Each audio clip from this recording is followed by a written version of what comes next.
రేవంత్ ఇక సీరియస్గా తన వర్క్ మీద దృష్టి సారించాల్సిన సమయం ఆసన్నమైంది. ఎందుకంటే మొన్న అప్పుడు అధికారంలోకి వచ్చాక 3 నెలలు తిరిగేటప్పటికి ఎలక్షన్స్ రావడం, ఈ పనిలో పడిపోవడంతో అందులో అభ్యర్థుల ఎంపికలు, గ్రూపుల మధ్యన సమన్వయం చేసుకోవడం, అధినాయకత్వంతో మాట్లాడటం, ఇవన్నీ ఒక ఎత్తు. తెలంగాణ ఎన్నికలు అయిపోయాక మిగతా చోట్ల కాంగ్రెస్ పార్టీకి సంబంధించి రాహుల్ గాంధీ పోటీ చోట ప్రచారం చేసి రావడం, కర్ణాటకలో ప్రచారం చేసి రావడం, ఇట్లాంటి వాటితో సరిపోయింది.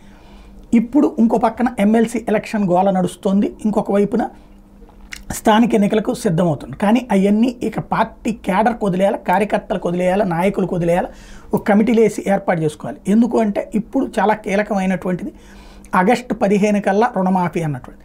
రేవంత్ రెడ్డి కనుక రుణమాఫీ చేస్తే చరిత్రలో నిలిచిపోతాడు. ఎందుకంటే ఇంతవరకు 2 లక్షల రూపాయల రుణమాఫీ ఎవ్వరి వల్ల సాధ్యం కాలేదు.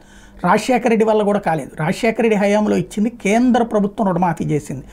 అప్పట్లో మొండి బాకాయలుగా దశాబ్దాల తరబడి ఉండిపోయినటువంటి వాళ్ళు కట్టలేకపోతున్నటువంటి రైతుల రుణమాఫీకి మన్మోహన్ సింగ్ సర్కార్ ఓకే చేస్తే అప్పుడు అయినాయి, 4-5 లక్షలు కూడా అయినాయి. అయితే చాలా పరిమితమైనటువంటి సంఖ్య అది మన రాష్ట్రంలో వచ్చింది. బట్ ఆ తర్వాత చంద్రబాబు నాయుడు హామీ ఇచ్చి ఆంధ్రప్రదేశ్లో అమలు చేయలేకపోయారు.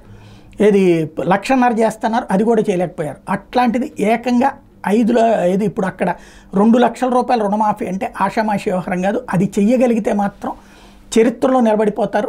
ఆయనకి ఇక తిరుగు ఉండదు. మరొక వాళ్ళు ఎంతమంది చెప్పుకున్నా కుదరదు. అదే సందర్భంలో దానికి తోడుగా రైతు బంధు డబ్బులు 15,000 రూపాయలు వేయడం, అట్లాగే మహిళలకు ఇస్తానన్నటువంటి 1,500 రూపాయలు ఇవ్వగలిగితే, ఆ 3 చేయగలిగితే ఇక రేవంత్కి తిరుగు ఉండదు ఈ 5 ఏళ్ల తర్వాత కూడా.